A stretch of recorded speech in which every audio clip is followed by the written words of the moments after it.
Salam, halo semuanya. Kalau mungkin Kak Royan mau nyapa-nyapa dulu teman-teman mahasiswa baru. Iya, selamat datang semua teman-teman mahasiswa baru angkatan 2020. Selamat bertemu di zaman corona ya, tapi nggak apa-apa. Mudah-mudahan menjadi tetap antusias untuk mengisi peran barunya di sini. Selamat belajar dan ini jelas dunia yang sangat baru, tapi sangat exciting juga kok. Oke, eh, sebelumnya kita kan tahu nih sama-sama tahu kalau misalkan Kang Royan itu pernah menjabat sebagai KMITB. Tadi juga sudah disebutkan bagaimana prestasi Kang Royan, terus juga pengalaman-pengalaman Kang Royan. Kalau misalkan kita boleh tahu nggak nih Kang, apa sih seberapa penting sih masa-masa selama menjadi mahasiswa buat Kang Royan? Ya buat aku masa menjadi mahasiswa itu sebuah titik balik sih. Menurut aku itu salah satu masa paling penting dalam hidup aku karena bisa dibilang di sini adalah titik kulminasi kedewasaan kita.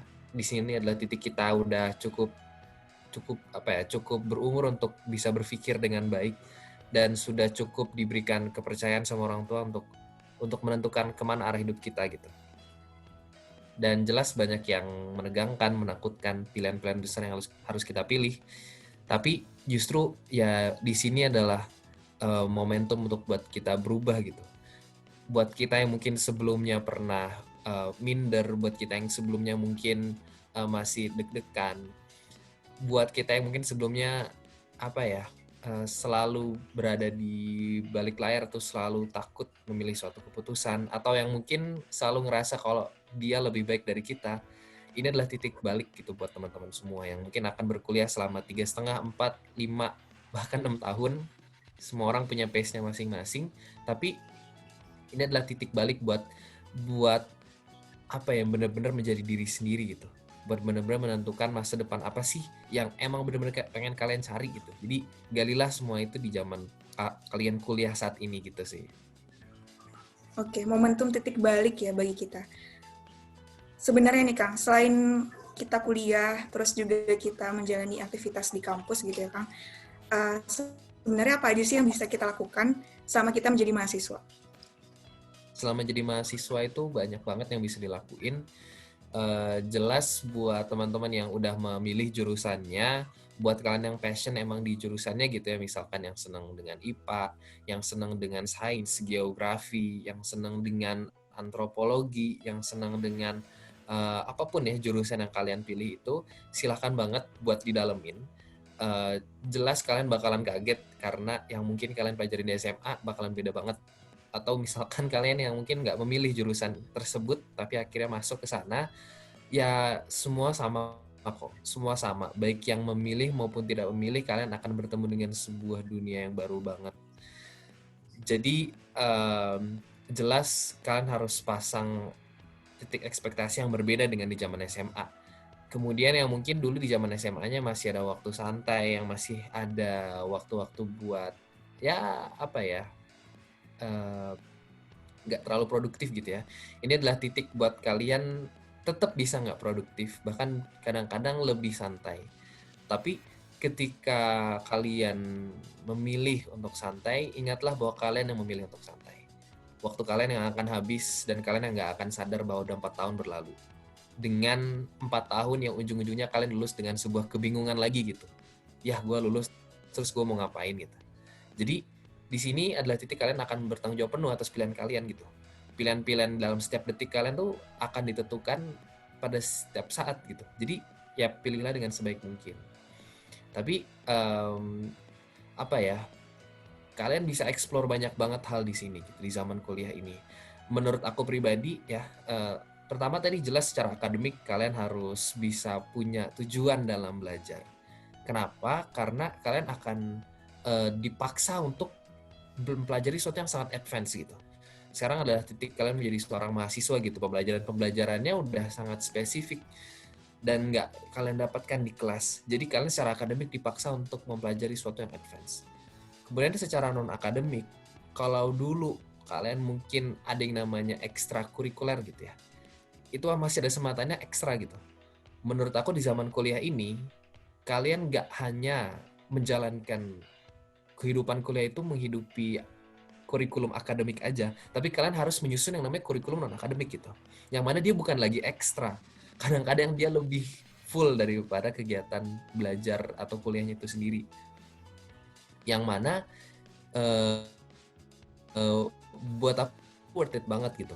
Ketika kalian benar-benar bisa menguasai dan menyusun gitu ya kurikulum non akademik kalian sendiri, kalian bakalan bisa berkembang jauh lebih pesat lagi. Kenapa? Karena bahkan data mengatakan bahwa lebih dari 60% alumni ITB, kalau saya kebetulan di ITB gitu ya, 60% ITB mengatakan bahwa bukan. Dari data alumni ITB, lebih dari 60% mengatakan porsi peningkatan skill terbesar mereka dapatkan itu dari program kemahasiswaan gitu. Dari program-program non-akademik justru. Ini by data ya. Artinya kalau kalian nggak memaksimalkan momentum masa kuliah untuk diisi dengan beragam kegiatan akademik, baik itu misalkan pengabdian masyarakat, baik itu misalkan melatih public speaking, baik itu meningkatkan skill, baik itu belajar berkomunikasi, berjejaring, dan lain sebagainya, itu adalah skill-skill esensial, bahkan bisa jadi lebih penting dibutuhkan ketika kalian udah masuk dunia kerja. Jadi, manfaatkan dengan sebaik mungkin gitu, dan tentunya pada orientasi bahwa bukankah sebaik-baik manusia adalah mereka yang paling bermanfaat. Ya, bukankah sebaik-baik manusia adalah yang paling bermanfaat? Maka belajarlah dan latihlah gimana caranya biar bisa bermanfaat. Istilahnya adalah kalian harus bisa terampil bermanfaat, nggak cuman kepengen bermanfaat, tapi kalian harus bisa terampil bermanfaat. Kalau kita diajarkan buat sedekah, berinfak, tangan di atas, tangan kalian sudah dilatih belum untuk biasa ada di atas? Kalian udah biasa belum melatih untuk memiliki uang sisa atau bahkan membangun revenue stream gitu ya, membangun alur pemasukan untuk bisa memberikan manfaat. Nah, itu adalah hal-hal yang harusnya dipikirin pas zaman kuliah ini gitu. Karena selalu aku dalam pikiranku berpikir bahwa ketika kalian menjadi mahasiswa dan ketika kalian sudah bukan menjadi mahasiswa, kalian itu adalah orang yang sama. Maka ketika kalian gabut waktu mahasiswa, yakinlah kalian akan gabut pas lulus. Mau berapa tahun lagi kalian ngabisin waktu buat siap menjadi manusia yang betul-betul dewasalah dari sekarang. Gitu.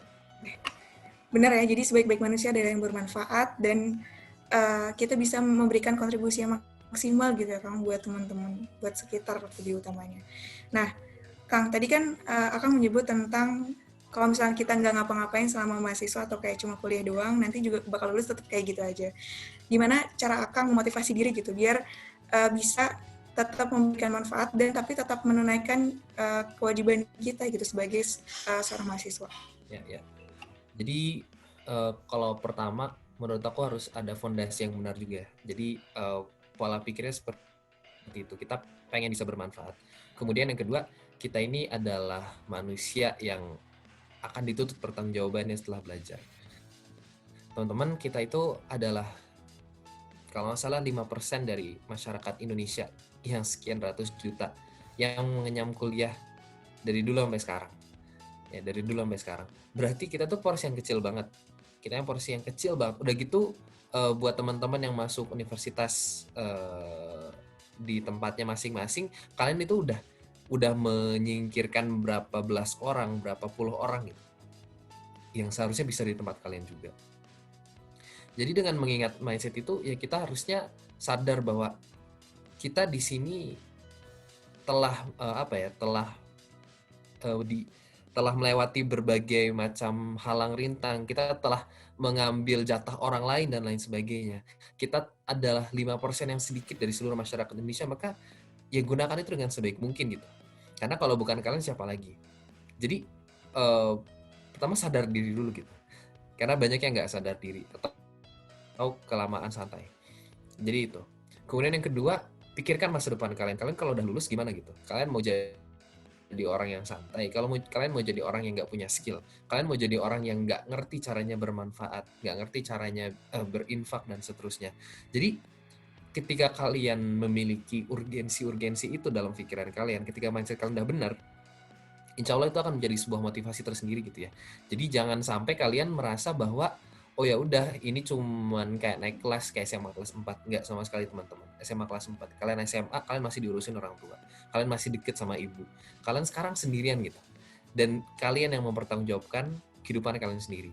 Jadi itu adalah mindset yang pertama harus dipegang dulu. Mau punya motivasi segede apapun, mau kalian ada di lingkungan sebaik apapun, kalau mindsetnya udah nggak bener, kalian nggak akan kemana-mana. Oke, jadi mindsetnya dulu dibenerin. Kemudian kita masuk ke bab soal motivasi. Motivasi ini cukup tricky ya, karena setiap orang bakalan beda-beda. Tapi buat aku, hal pertama yang harus dipastikan ada adalah kalian harus men-set target. Kalian harus punya mimpi.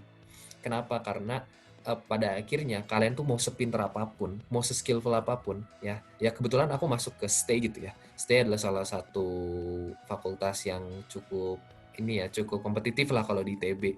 Dan teman-teman yang masuk adalah teman-teman OSN, adalah teman-teman yang udah masuk lomba-lomba internasional, adalah teman-teman terbaik juga di sekolahnya masing-masing. Tapi nyatanya itu tidak menjamin bahwa mereka pada akhirnya lulus punya arah. Mereka pada akhirnya dalam rentang perjalanan 2 tahun atau 3 tahun kuliah, mereka punya semangat gitu. Kenapa? Karena mereka nggak punya arah gitu. Banyak yang nggak punya arah. Banyak teman-teman yang akhirnya setelah masuk kampus, terus nggak tahu mau ngapain gitu. Sekedar menjalani kehidupannya gitu. Yang mana kondisinya udah beda. Dulu waktu kalian di zaman SMA, kalian tuh homogen. Kalian tuh ada dari satu daerah yang sama. Kalian tuh dari teman-teman yang masa kecilnya mirip-mirip. Tapi sekarang kalian tuh beda-beda. Ketemu sama teman-teman kuliah dari seluruh Indonesia, bahkan dari seluruh dunia gitu. Artinya kalian udah nggak bisa berharap gampang punya teman di sini. Atau kalian nggak bisa berharap tinggal ngikut-ngikut aja nanti ke bawah lingkungan.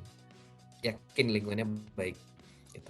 Artinya tadi setlah sebuah goal sehingga kalian punya pendirian, kalian punya arah, dan kalian tidak sekadar terombang-ambing.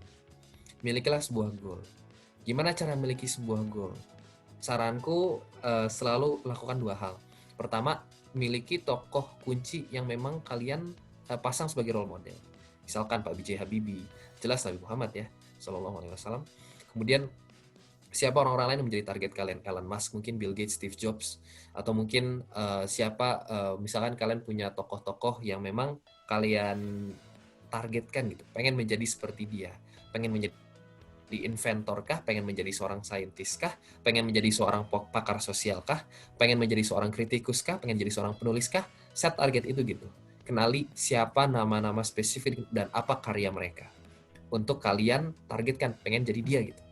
Ya. Kemudian selanjutnya set target-target lain gitu. Target-target yang memang di masa kuliah ingin kalian capai. Apakah kalian pengen memiliki nilai kuliah yang sempurna 4.0 misalkan. Apakah kalian pengen bisa melancong ke seluruh Indonesia gitu, ikut program pengabdian? Apakah kalian pengen bisa mengasah skill dan menciptakan banyak karya-karya otentik misalkan? Itu adalah hal yang bisa kalian targetkan gitu. Reachable kan sebenarnya. Dan set aja dulu targetnya gitu. Sebelum kalian bisa menerjang apapun, kalian harus punya target dulu. Karena dari situlah baru kalian akan memasang standar kerja. Setelah kalian men-set target itu, baru dari sanalah kalian akan memasang standar kerja ya. Jadi kita udah ngomongin soal 3 hal. Pertama adalah mindset, kedua adalah role model, ketiga adalah target gitu ya. Dan keempat adalah jaga kewarasan diri. Jaga kewarasan diri kalian. Kalian akan stres nanti. Kalian akan dapat tekanan, kalian akan kesulitan waktu ujian, atau kalian akan sulit fit in. Masalah-masalah ini tuh butuh pengisi gitu ya. Kalian tuh butuh penyejuk hati gitu.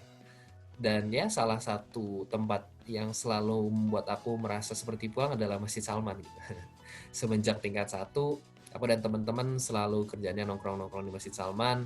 Di waktu itu ya kita banyak pas zaman, apalagi di zaman-zaman Ramadan ya. Mungkin buat teman-teman P3RI yang sekarang tidak merasakan yang sama persis, tapi mudah-mudahan tetap berkah ya, tetap menjadi amal ibadah terbaik. Tapi kalau boleh sedikit cerita, dulu sebelumnya ya, hampir 30 hari bulan 29 hari bulan Ramadan ya, aku tuh tidur di sekre P3R gitu di Masjid Salman di rumah kayu.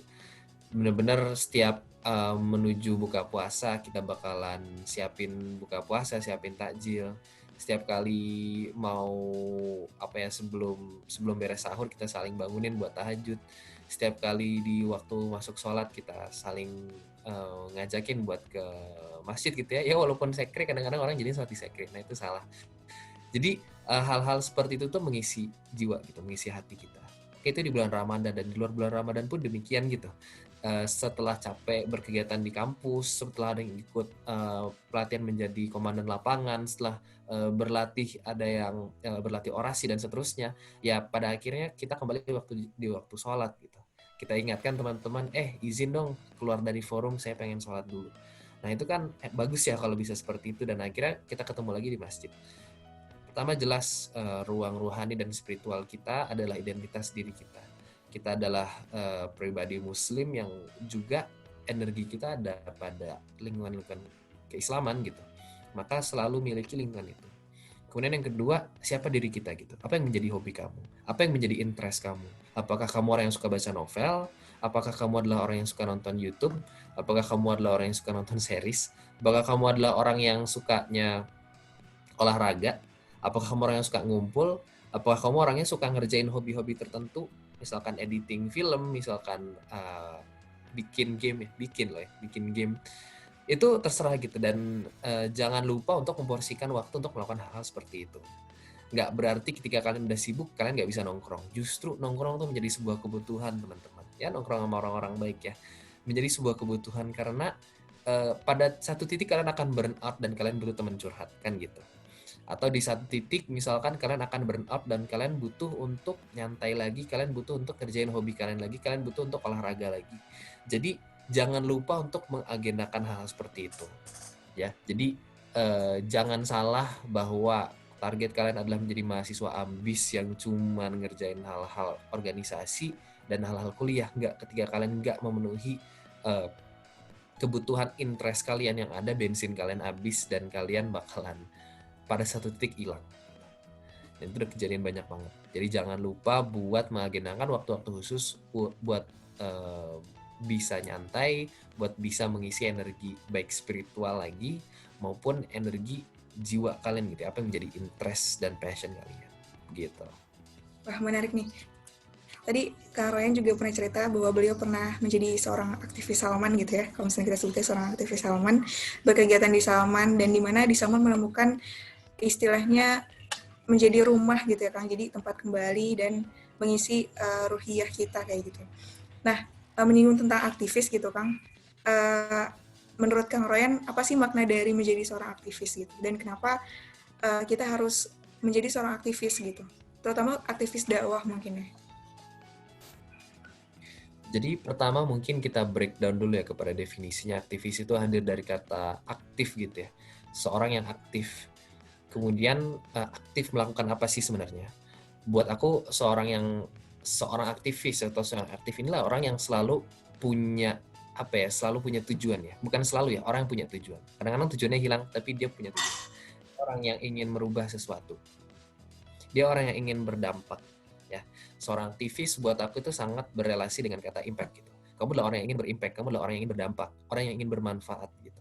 Jadi menjadi seorang aktivis itu kadang-kadang menakutkan gitu. Wah, apa sih kata aktivis itu, serem banget gitu. Wah, apa sih, apakah kita harus demo terus jalan? Gak juga, teman-teman. Jadi seorang aktivis buat aku itu dimaknai sebagai seseorang yang memang punya sebuah tujuan. Apa sih yang ingin kalian rubah? Dan di mana kalian memposisikan diri untuk melakukan perubahan itu. Minimal aktivisme itu menjadi sebuah jiwa ya dalam diri kalian. Apa yang ingin kalian ubah dan dengan bentuk metode seperti apa. Karena pada konteks isu yang berbeda-beda, berbeda pula pun bentuk pendekatannya gitu. Ada yang butuh demonstrasi, tapi ada juga yang butuh dengan yang ngaji gitu.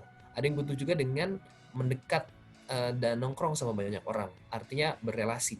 Ada yang bentuknya dengan kalian belajar keras sehingga kalian menjadi seorang role model yang mana itu menjadi menjadi orang yang diikuti atau menjadi panutan bagi orang lain. Jadi bentuk menjadi seorang aktivis itu diterjemahkan dengan apa isu yang pengen kalian selesaikan, dan pada akhirnya metode apa yang paling cocok dengan kalian. Buat aku, seorang yang suka nge-lab pun adalah seorang yang bisa menjadi aktivis gitu ya, gitu. memang aktivisme itu bisa diterjemahkan pada bentuk-bentuk pergerakan sosial politik gitu ya. Tapi nggak hanya seperti itu sih. Kalau aku memaknai kata aktivisme itu, akhirnya apa sih yang bisa dilakukan untuk merubah lingkungan? Yang mana lingkungan itu berbeda-beda ya. Kemudian dengan kata dakwah gitu ya. Dakwah itu adalah sebuah hal yang basic buat seorang muslim. Kenapa? Karena kita dilahirkan menjadi seorang dai gitu. Kita dilahirkan memegang beban dakwah gitu, minimal dengan perintah amar ma'ruf nahi mungkar gitu. Bagaimana kita bisa melaksanakan apa yang baik dan melarang apa yang dilarang seperti itu. Katakanlah walaupun satu ayat. Artinya terus-menerus dari kecil kita itu selalu disampaikan, selalu diingatkan bahwa ya kita harus berbuat baik dan melarang keburukan. Dan itulah ya mungkin prinsip-prinsip dasar seseorang yang mensyiarkan kebaikan, ya, mendakwahkan gitu kebaikan, yang mana itu berujuk pada prinsip-prinsip dasar Islam. Entah itu pada level yang teoretis maupun pada level yang praktikal. Oke, kita gabungkan gitu kata aktivis dan kata dakwah. Maka bagaimana kita bisa melakukan perubahan sosial, bagaimana kita bisa melakukan perubahan lingkungan dengan cara yang kita banget.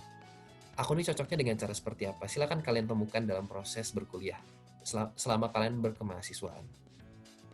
Kemudian dari situ kaitkanlah dengan dakwah itu gitu. Ketika memang bentuk dakwah seminimal kalian adalah dengan izin di keluar kelas waktu zaman sholat gitu ya misalkan, ya lakukan itu gitu. Atau misalkan bentuk aktivisme dasar kalian adalah kalian izin keluar ketika zaman orientasi jurusan, mohon izin saya walaupun saya posisi di Sumatera sekarang, lagi asjur online misalkan gitu ya, orientasi jurusan online, saya izin untuk sholat duluan karena waktu sholat saya berbeda dengan saudara-saudara yang ada di wilayah timur misalkan. Nah itu kan bentuk kita punya prinsip gitu, bahwa saya ingin sholat dulu, seperti itu. Kemudian bentuk-bentuk lain jelas adalah kalian pun berpikir gitu, kita sebagai muslim bisa berlaku apa untuk jurusan kita gitu. Oh ternyata di jurusan kita ini nggak banyak yang jago ngaji, tapi kita punya teman yang hafiz dan qori misalkan. Maka bisa aja bikin kelompok kecil-kecilan buat ayo pagi-pagi sebelum kita osjur, biar semangat kita ngumpul pengajian kecil. Ada yang mau ikutan nggak di angkatan? Itu kan sebenarnya bentuk-bentuk sederhana yang akhirnya bermanfaat seperti itu. Atau bentuk-bentuk lain adalah kalian yang udah aktif di lingkungan teman-teman masjid, jangan sampai teman-teman masjidnya kerjanya cuma nongkrong di lingkungan masjid aja gitu. Tapi ajak mereka buat keluar gitu. Tarik mereka buat bereksplorasi dan menyebarkan identitasnya gitu, supaya Islam lebih merebak kemana-mana lagi gitu. Ajak mereka buat turun ke desa-desa, kenali masyarakat. Ajak mereka buat turun ke jalan juga gitu. Kenali pihak-pihak yang tertindas, pihak-pihak yang mungkin selama ini nggak mendapatkan keadilan. Karena hanya dari sanalah bukankah Rasul pun mengajarkan kita untuk seperti itu gitu. Temuilah mereka gitu. Karena hanya dari situlah bisa hati kita terketuk, dan hanya dari ketukan hati itulah maka nilai-nilai keislaman akan tertuang secara praktis. Maka nilai-nilai keislaman akan menjadi sebuah keterampilan yang bermanfaat gitu. Jangan sampai nilai-nilai Islam itu cuma jadi awang-awangan kalian gitu, cuma jadi kajian-kajian kalian gitu. Tapi praktikkan keislaman itu dengan mengenal masyarakat, dengan mengenal kondisi yang sulit, dan jadilah sebetul-betulnya aktivis dakwah. Gitu. Wah, menarik banget ya. Jadi ternyata aktivis itu nggak cuma kita yang suka ngadain kegiatan atau apa, tapi dan kita berkontribusi baik pun di jurusan kita, terus juga menjadi peneliti yang baik, itu juga bisa disebut sebagai aktivis gitu ya Kak ya. Nah, bicara tentang tadi kalian udah nyebutin nih bisa memilih apa aja gitu ya sebagai aktivis di bidang mana aja. Nah, sebenarnya apa sih Kak manfaat dari menjadi seorang aktivis gitu? Manfaat terdekat jelas kalian bakal nambah skill, nambah teman, dan itu bermanfaat banget. Kalian kalau udah lulus bahkan masuk dunia kerja, begitu kalian mau nyari kerja, yang kalian tanya pertama tuh teman kalian. Gitu. Ketika kalian mau kerja, yang bakalan ngebimbing kalian adalah alumni kalian yang udah setahun lulus duluan, 2 tahun lulus duluan. Jadi jelas itu penting banget. Skill perlu banget. Salah satu yang jelas menjadi banyak kekurangan anak ITB itu mereka jago, pinter-pinter, tapi nggak ngerti caranya ngomong. Nggak bisa untuk menyampaikan pendapatnya. kerja sendirian, dan seterusnya. Dan ini pun sama terjadi di banyak universitas ya. Kadang-kadang akhirnya udah tarik anak SMK. Tidak untuk mendiskreditkan, tapi ini sebagai sebuah sentilan buat teman-teman yang ada di perguruan tinggi gitu. Ayo dong yang benar gitu. Kenapa? Karena jelas kapabilitas yang dibutuhkan nggak cuma kapabilitas pikir gitu, tapi kapabilitas untuk bertindak, kapabilitas untuk mengomunikasikan isi pikiran.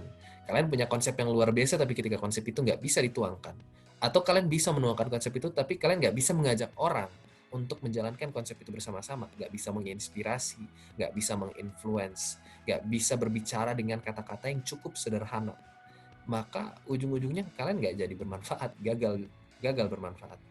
Dan itu adalah tadi ya, tarikan poin dari menjadi seorang aktivis. Karena jelas ketika kita bicara bermanfaat dan berkontribusi untuk masyarakat, kalian akan dipaksa untuk membangun skill set yang tidak didapatkan di kelas. Ketika kita bicara di kelas, kalian belajar gimana cara duduk manis, gimana cara untuk belajar, gimana cara untuk mempersiapkan materi sebelum masuk kelas, gimana cara untuk membangun mental model atas konsep-konsep ilmiah, gimana caranya kalian bisa mencatat, gimana cara kalian belajar, gimana caranya bekerja sama di kelompok kecil.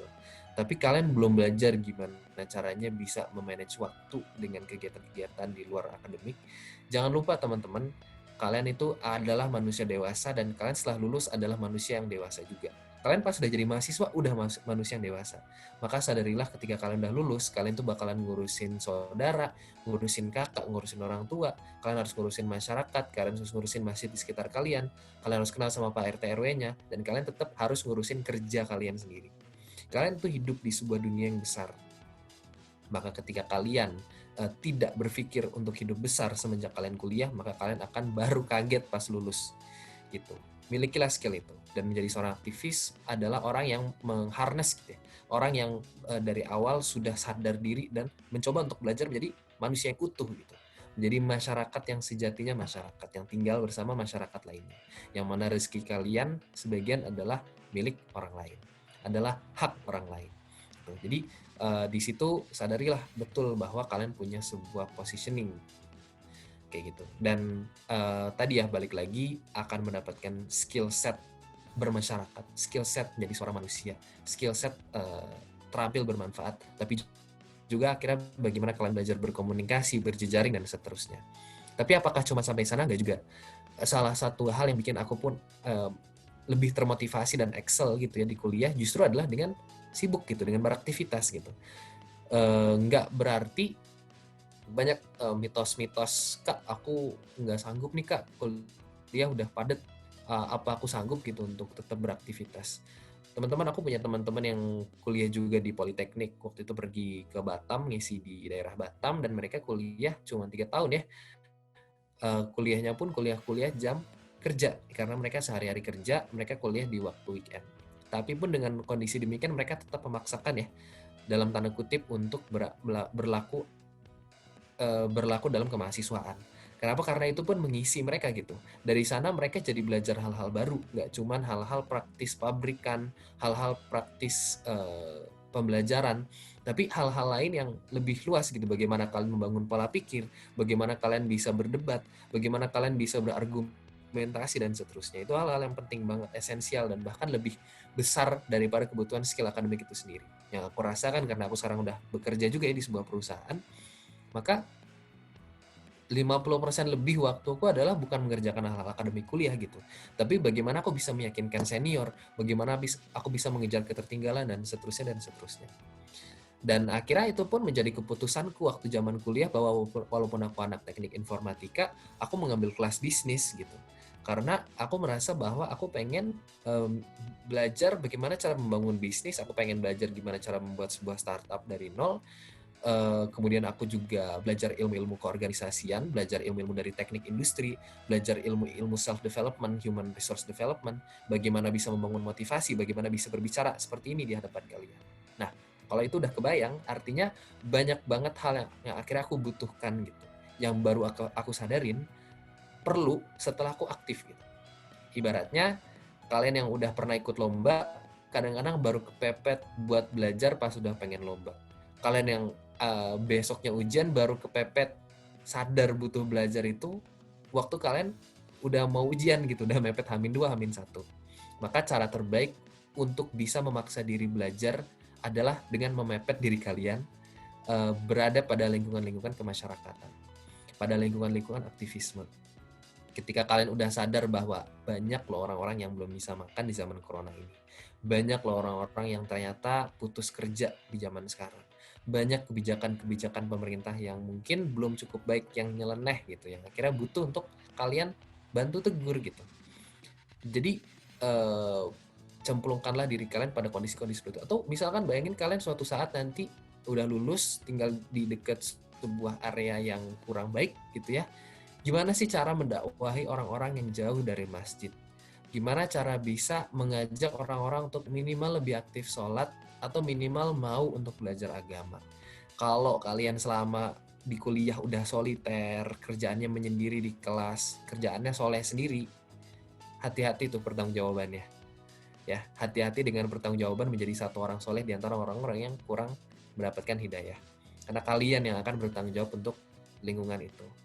Nah, siap-siap aja kalau kalian nggak siap, nggak tahu caranya buat bermasyarakat, buat ngajak orang, ya udah kalian bakal keder nanti.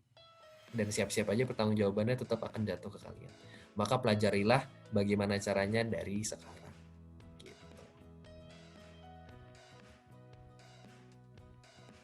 Gitu Dina.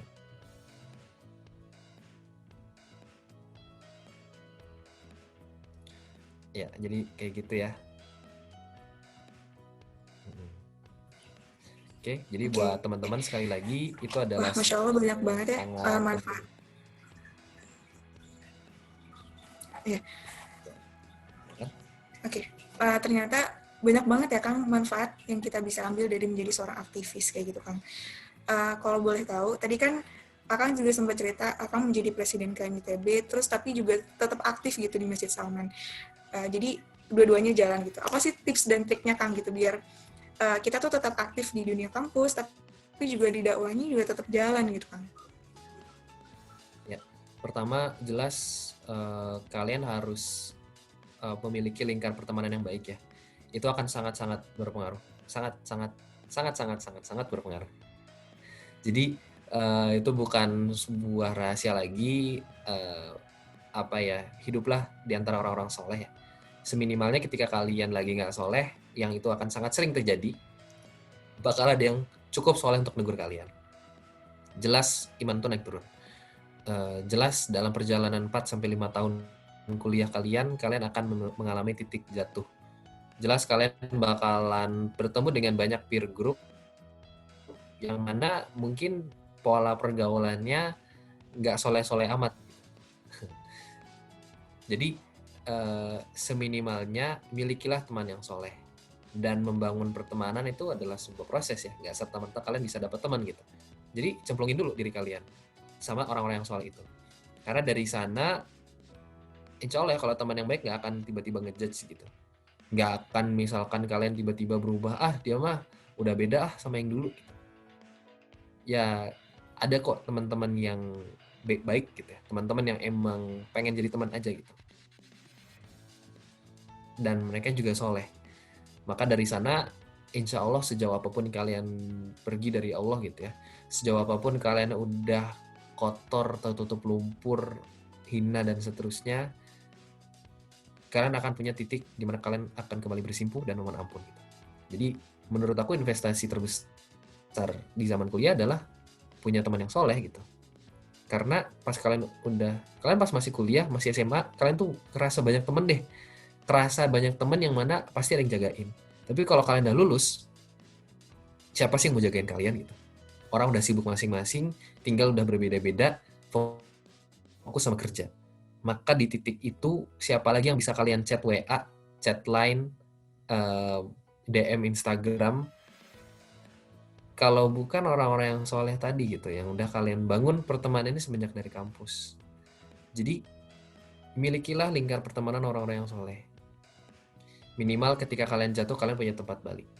Nah, lebih jauh lagi adalah ketika kalian udah punya lingkaran orang-orang yang soleh, dan kalian aktif gitu ya, kalian bisa turut mengaktifasi orang-orang soleh itu untuk menyebarkan kesolehannya lebih jauh lagi, nggak cuma di lingkungan masjid. Jadi ketika kalian memang sudah aktif gitu ya, kalian dengan adanya lingkaran orang-orang soleh juga jadi bisa menarik orang-orang soleh itu, ayo dong turun ke himpunan, ayo dong turun ke BEM, ayo dong turun ke jalan, ayo dong turun ke desa, supaya kesolehannya itu menjadi solehan yang praktis gitu. Ayo dong turun ke media sosial, bikin media sosial yang soleh juga seperti itu. Pun sebaliknya ya, kalau kalian merasa kalian orang yang soleh, masya Allah, nggak ding. Kalau kalian merasa kalian adalah orang-orang yang mungkin lebih banyak menghidupi masjid, menghidupi kelompok-kelompok rohis, menghidupi kelompok-kelompok lembaga dakwah dan seterusnya, maka milikilah teman-teman aktivis gitu.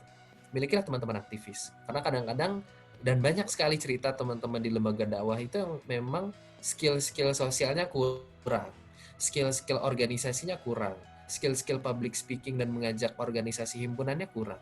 Maka milikilah teman-teman yang seperti itu gitu. Di satu sisi kita mengajak dia menuju lingkar kebaikan, di sisi lain kita mengupgrade diri kita dan mengupgrade organisasi kita ya. Jadi itu adalah sebuah lingkungan yang kohesif gitu. Dua-duanya butuh gitu, timbal balik ya.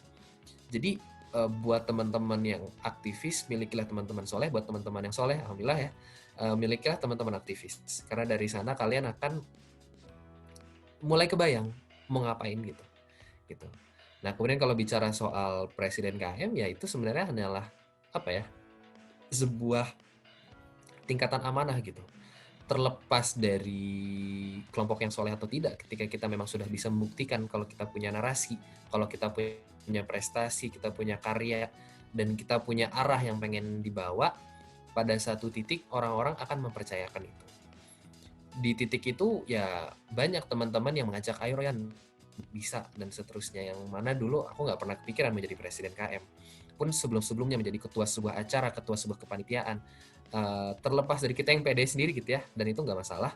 Punya kepercayaan diri itu penting, punya arah itu penting, tapi pada akhirnya kita butuh juga adanya orang-orang yang memang ingin dipimpin oleh kita gitu.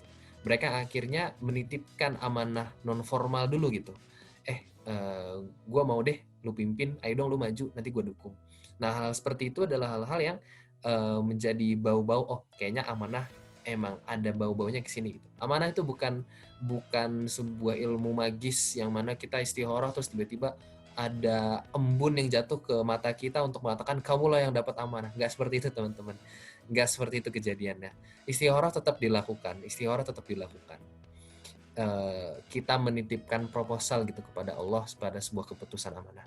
Tapi clue-cluenya tuh ada di sekitar kita, dan bentuk paling jelas adalah teman yang mengatakan secara eksplisit kalau mereka mendukung untuk kita yang memimpin mereka. Jadi hal-hal seperti itu adalah hal-hal yang dipersiapkan gitu ya. Nah, itu kalau bicara soal amanah. Tapi kemudian aku mulai dari mana Kak? Mulailah dari bentuk yang paling kalian suka atau bentuk yang paling kalian sukar. Apa tuh suka dan sukar? Pertama, suka adalah kalau emang kamu orangnya peneliti banget, suka banget bikin karya ilmiah, suka banget kajian-kajian, maka turutilah bentuk-bentuk seperti itu. Entah ikut lomba paper, entah ngobrol sama dosen, ataupun ikut di kegiatan aktivitas kemahasiswaan yang butuh untuk menalarkan isu-isu kondisi yang ada, menalarkan kondisi ekonomi yang sedang down, menalarkan bantuan-bantuan sosial yang nggak tersebar merata, dan seterusnya. Kalau kalian adalah bentuk orang-orang yang nggak terlalu suka mikir, sukanya ke lapangan, sukanya ngajak orang-orang bareng, sukanya bergerak gitu ya, sukanya berpindah-pindah tempat dan seterusnya, sukanya pergi ke lapangan ketemu dengan masyarakat dan seterusnya, maka lakukanlah itu. Pergilah ke desa-desa, turunlah ke jalan, lihat ke bawah jembatan, ngobrol sama orang-orang yang tinggal di kolong jembatan, ngobrol sama orang-orang yang tinggal di bantaran sungai, ngobrol sama orang-orang yang menjadi pengurus masjid, dan seterusnya, ngobrol dengan sebanyak-banyaknya orang. Karena dari situ kalianlah yang menyambungkan keresahan-keresahan masyarakat ke orang-orang kampus yang pemikir-pemikir tadi ya. Dua spektrum itu. Jadi dari sana kalian akan semakin tergerak, terisi motivasi karena kalian melakukan hal yang kalian suka, dan yang kedua kalian akhirnya bermanfaat. Sesimpel ngobrol dengan orang dan membuat dia tersenyum, senang diperhatikan karena dia akhirnya bisa curhat, bukankah itu menjadi sebuah pahala juga itu? Jadi jangan kebanyakan mikir deh, jangan kebanyakan ngawang gitu, do something dan do that thing that you like. Kemudian yang kedua adalah mulai dari yang kalian sukar juga bisa. Dulu aku adalah orang yang sangat minder ya, orang yang nggak terlalu bisa mix in sama banyak orang yang kalau misalkan pada main bola aku kerjanya di kelas nggambar sendirian. Akhirnya di zaman kuliah ini aku merasa aku pengen gimana caranya bisa bermanfaat untuk masyarakat, tapi masa ngobrol sama orang aja aku takut gitu, masa ngobrol sama tetangga aja nggak pernah, aku nggak punya skill set komunikasi yang baik. Maka dari kesukaran itulah menjadi motivasi buat aku ikut kemahasiswaan, buat ikut menjadi seorang aktivis gitu. Jadi ya tadi bisa kalian pelajari dari yang kalian suka, dari yang emang kalian bisa, atau misalkan aku nggak tahu aku sukanya apa, bisanya apa gitu. Kalau gitu mulai dari yang kalian nggak bisa, mulai dari hal yang kalian suka, yang kalian nggak suka.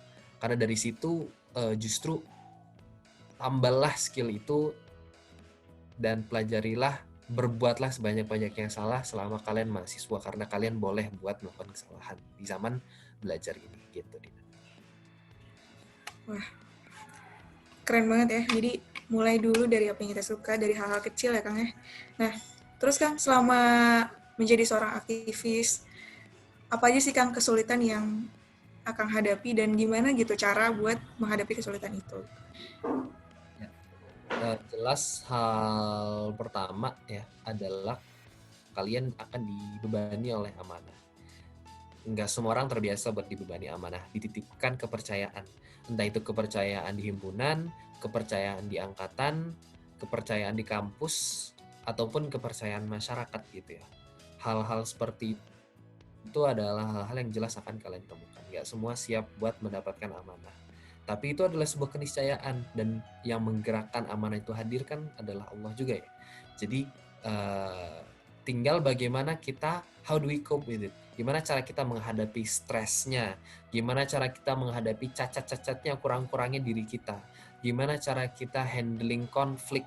Gimana cara kita menghadapi konflik batin juga? Gitu. Dan buat aku nggak ada kunci nggak ada kunci mutlaknya gitu ya.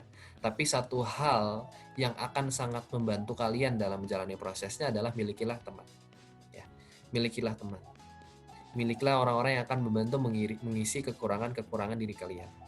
Ketika kalian adalah orang yang nggak jago time management, tapi kalian menjadi ketua angkatan, misalkan, maka carilah orang-orang yang cukup cekatan dan time manajemennya baik.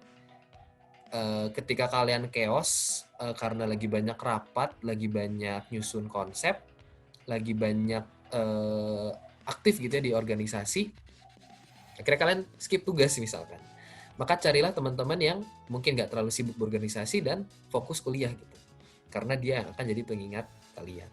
Ketika kalian misalkan lagi banyak terjun gitu ya ke lapangan, terjun ke teman-teman yang suka ngerokok, mungkin ke teman-teman yang suka nongkrong di kafe-kafe, maka karena kalian sedang amanahnya ada di sana gitu ya, maka pastikan kalian punya teman-teman yang masih aktif menghidupi masjid, orang-orang yang selalu basah lidahnya dengan zikir, orang-orang yang selalu rutin membaca tilawah begitu banyak tiap harinya, orang-orang yang masih aktif ikut kajian-kajian Islam.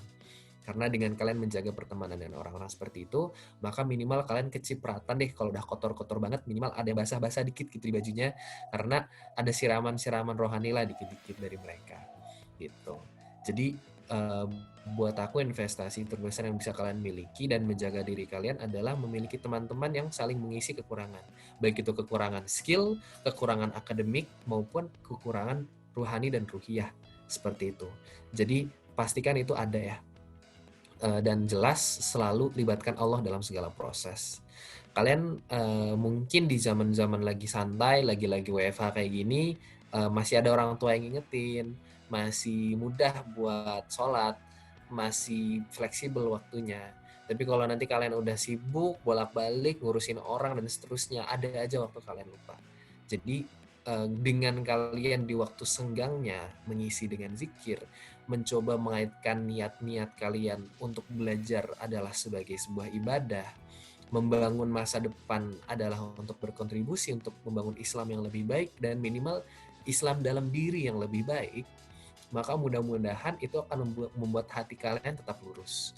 berdoa supaya hati terus dibersihkan gitu ya setelah kalian menjalani kotor-kotornya kehidupan. Maka seminimalnya ketika kalian lagi naik gitu ya imannya, kalian akan lebih mudah untuk bersimpuh. Atau ketika kalian sedang jatuh-jatuhnya, lagi stres-stresnya, bisa jadi itu adalah bentuk kita untuk bisa lebih dekat sama Allah, sadar bahwa kita itu lemah ya. Tapi itu adalah sebuah kesadaran diri yang harus dibangun secara kontinu gitu. Adalah sebuah lafaz zikir ya, pengingat ya, mengingat Allah gitu ya, yang konstan gitu, yang harus terus kalian utarakan. Yang aku suka lakuin adalah di waktu-waktu duha gitu ya, misalkan di waktu-waktu pagi, misalkan kita lagi di masjid, kalau dulu waktu aku di Masjid Salman, momen-momen paling indah buat aku adalah di zaman-zaman jam 9, jam 10 pagi pas lagi nggak ada kuliah, pas lagi santai bisa sholat duha sebentar, dan di situ adalah momen kontemplasinya gitu. Karena aku merasakan, mungkin ya aku orangnya agak melo gitu ya, merasakan matahari yang sejuk, hangat, mendengarkan suara kicauan burung kayak sekarang, mendengarkan suara desiran angin dan daun-daun gitu ya. Yang mana kita ingat bahwa seluruh pergerakan makhluk-makhluk Allah adalah zikir mereka gitu kepada Allah. Maka luar biasanya makhluk-makhluk Allah ini terus berzikir, maka kenapa aku tidak? Seperti itu. Jadi menemukan momen-momen kontemplasi itu adalah hal yang penting gitu buat kita bisa terus ingat sama Allah. Karena di waktu-waktu tenang kita akan lebih mudah untuk ingat. Dan seiring kita ingat Allah di waktu tenang, maka kita pun insya Allah akan lebih mudah ingat Allah di waktu susah. Gitu. Wah, ini banget ya, mindful banget. Maksudnya bermanfaat banget gitu buat kita. Nah, Kang, alhamdulillah nih kita udah sampai di penghujung cerita. Jadi mungkin ada sedikit pesan-pesan buat para maba nih yang masih baru, buat gimana caranya biar bisa menjadi seorang aktivis kayak gitu. Ya, jadi buat teman-teman semua, sekali lagi selamat datang. Kampus ini adalah dunia yang sangat mengasyikkan, sebuah dunia yang sangat seru ya. Jadi be excited gitu, be truly excited gitu. Milikilah suatu hal yang pengen kalian cari, pengen kalian gali. Carilah role model yang pengen kalian tuju. Tulislah goal-goal yang pengen kalian capai. Dan libatkan Allah dalam semua prosesnya. Libatkan Allah dalam semua prosesnya, dan sekali lagi libatkan Allah dalam semua prosesnya. Milikilah teman-teman yang soleh, milikilah teman-teman yang baik yang akan mengisi kekurangan-kekurangan kalian. Kalian akan jatuh, kalian akan stres, kalian akan depresi, kalian bakal pusing. Itu keniscayaan.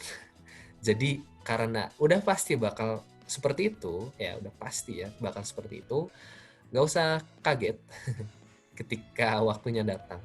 Ketika kalian tiba-tiba nggak bisa nangkep pelajaran kuliah, ketika kalian tiba-tiba chaos karena waktu kalian berantakan, ketika kalian harus ngerjain tugas-tugas angkatan, tugas-tugas osjur yang nggak penting-penting amat sampai tengah malam, atau ketika kalian diamanahi jadi ketua angkatan dan ngurusin angkatan kalian ngerjain hal-hal yang nggak penting sampai pagi, libatkan Allah dalam prosesnya.